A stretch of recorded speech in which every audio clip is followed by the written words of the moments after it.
Hello buddy, I'm assassinghost, and in this video we are going to take a look at the different data types in Kotlin.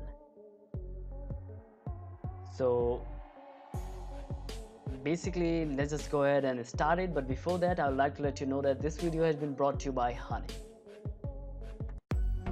Honey is a free Chrome extension which automatically find and apply coupon codes when you shop online. Stop searching for coupon code in sales, click on the Honey button during checkout and Honey will automatically apply coupon codes to your shopping cart.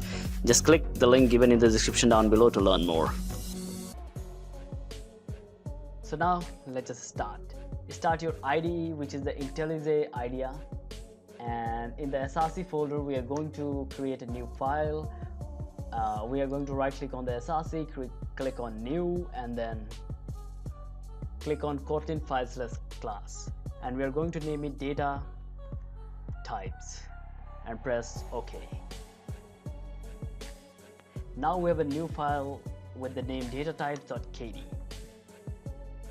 Like all our files previously, we are going to start with fun main, which is the main function for Kotlin,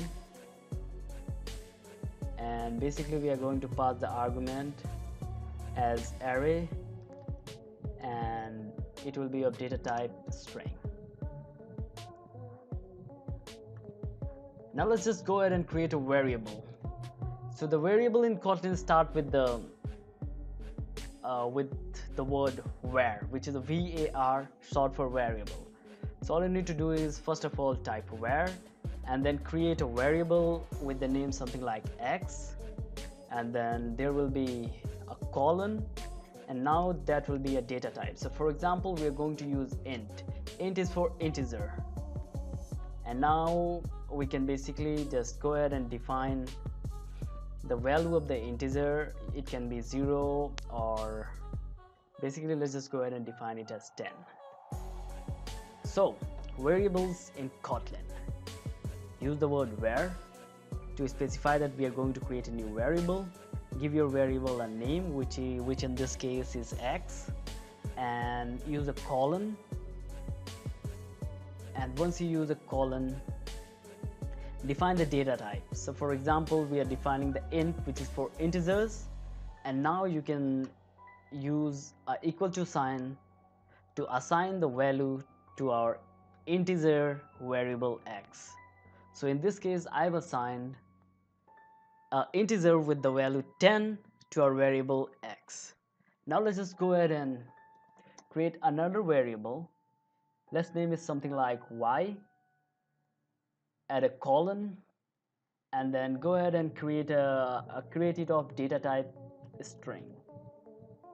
Once you create it, you can press equals to, and the string is added in double inverted commas. So you can go ahead and type it something like data types, and of course if you want you can go ahead and add semicolon, which is optional in Kotlin. You don't need to add it. And after that, basically these are two variables we just created inside of Kotlin. Now if you want to print it, if you remember from the previous video, we can go ahead and type something like println, and after that we can just specify which variable we want to print. So for example I said I want to print variable x, so I type println with parentheses, and inside the parentheses I typed variable x, so it should print the value 10. Now let's just go ahead and create another println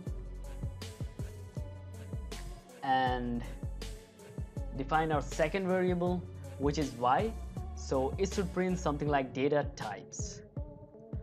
And of course you can go ahead and create something like a normal string if you wish to do so. So let's just go ahead and do that real quick. Type it something like string.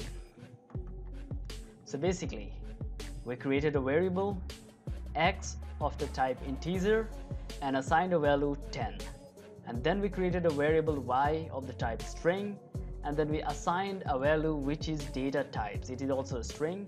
We don't need to add semicolon because it's optional in Kotlin. Then we use the println so that it should give a space after the variable x, and then we printed println y, and after that we println string. Now if you go ahead and run it, you can just use this to run. So it's going to build the Kotlin, it's going to compile our project, and once it does that, we will see something like print.kd. I think there's some problem. Let me just go ahead, and if you directly run it using this, you need to change your file which you're working with. So just right click on it, click run datatypes.kd, because you need to build it first and then you should run it. So as you can see, now we have run it and basically we have compiled it. You can see we have all the files, all the previous files, print.kd, helloworld.kd and datatypes.kd. So now if you need, you can just go ahead and run it. You can select whatever file you need. So basically this is our datatypes.kd. Now as you can see, it prints 10, which is the value of x. Okay, and now it prints data types, which is the value of y, and also it prints a string which is just provided because it's of the string type, and we added a ln after all the prints, so you can see there is a space after each of the printed values. So basically this was how you can create a variable inside a Kotlin. And if you like this video, please leave a like or subscribe to the channel. Be sure to check out our sponsor for the video. And as always, thanks for watching.